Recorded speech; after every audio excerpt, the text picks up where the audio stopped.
Brian, if you and Colleen had a family and could watch one TV show, what would it be and why?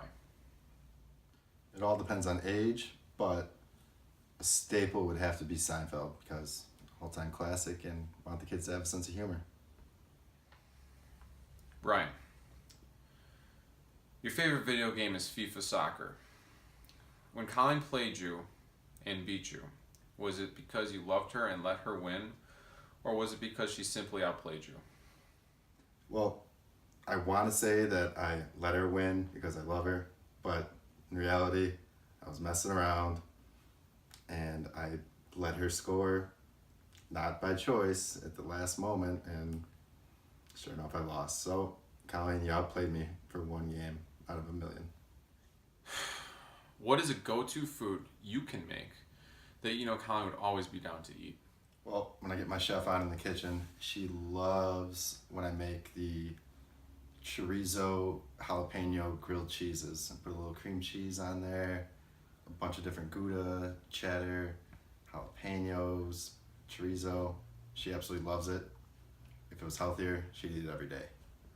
I'll take note of that and make it for Bridget sometime. Maybe you could teach me. I have the recipe. You can have it sometime. All right. What's one subtle skill you secretly love about my sister? So a subtle skill that not a lot of people know about her, but they've come to get really pissed off about when they do find out.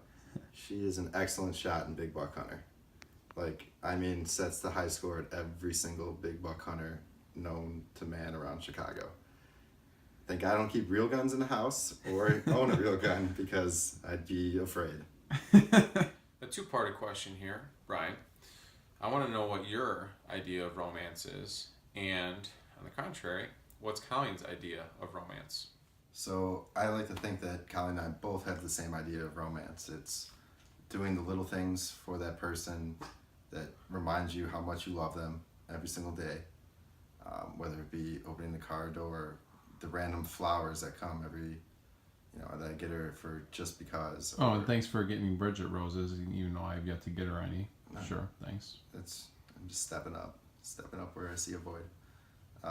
It's just reminding each other that you love each other, and just whether it be some small little action, like driving her to work or picking her up after a long day, or something big like when she got us a trip to Florida, or just her complete effort with this wedding planning. I definitely appreciate everything that she's been doing. Brian, please imitate how my sister is when she's angry. I don't know if I can imitate, but I can describe. Think of a situation and act. Well, how would she sound?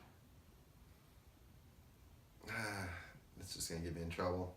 But I'm going to say stubborn is one of her traits.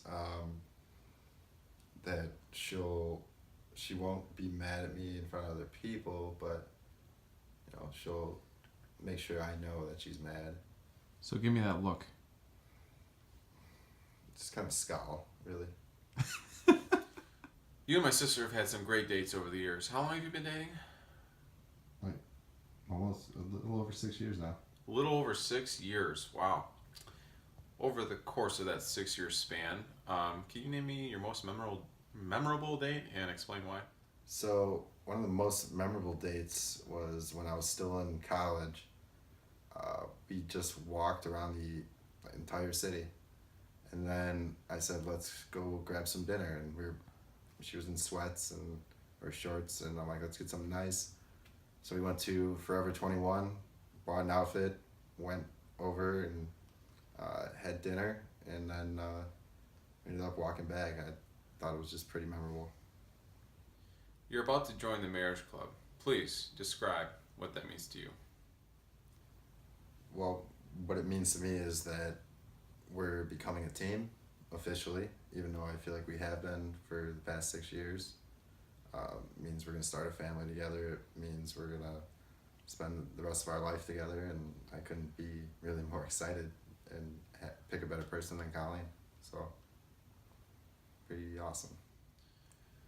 I know you love my sister, and I also know there's times where she may stress you out.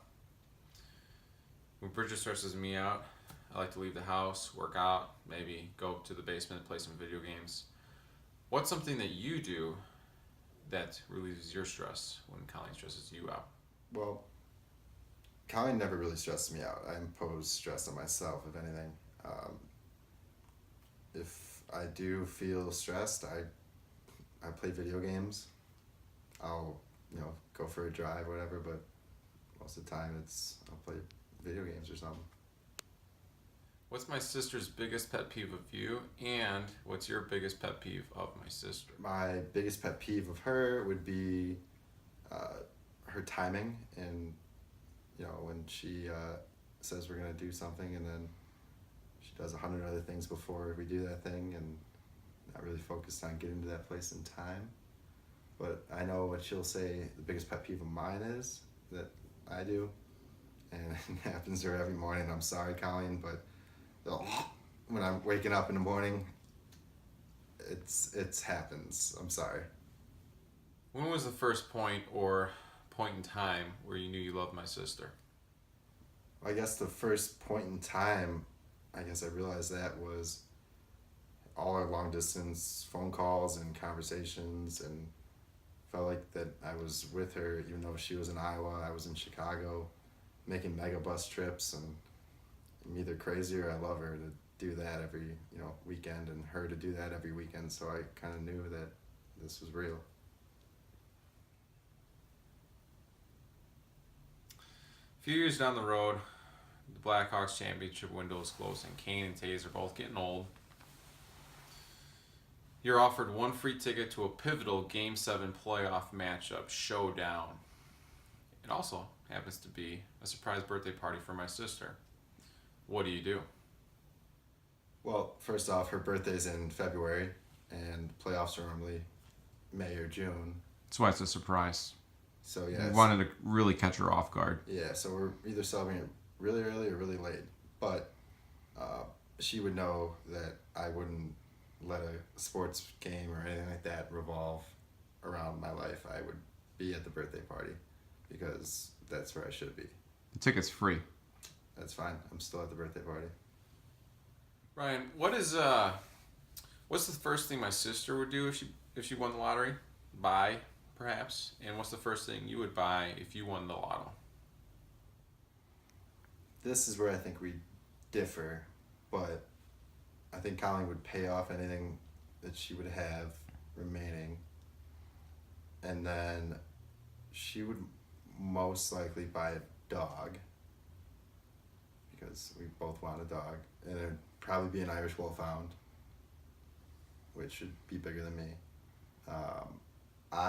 And that was one of your fears. You didn't want to get a dog that would be very big. Right, because then you'd have to pick up, be the same size as a human. So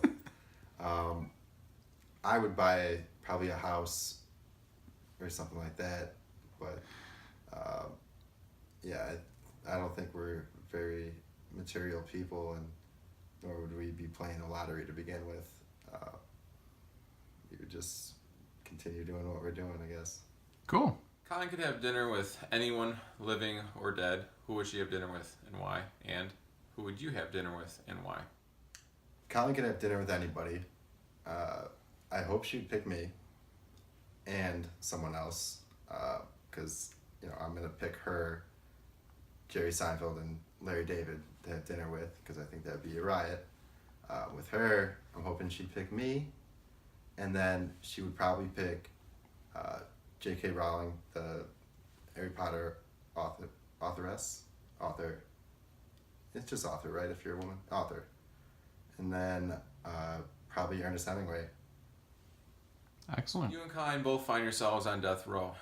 What's your last meal and what's her last meal? Well, hopefully we're both on death row because we committed some crazy crime together, like Bonnie and Clyde. But my last meal would be biscuits and gravy. Her last meal... With an order of Diet Coke. Oh yeah, large Diet Coke.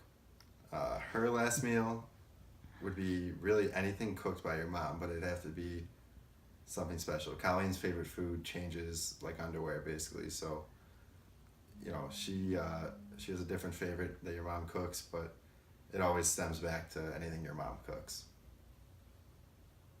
What's one of your favorite meals my mom cooks? I love the turkey meatloaf with the mashed potatoes, the carrots, the green beans, the works.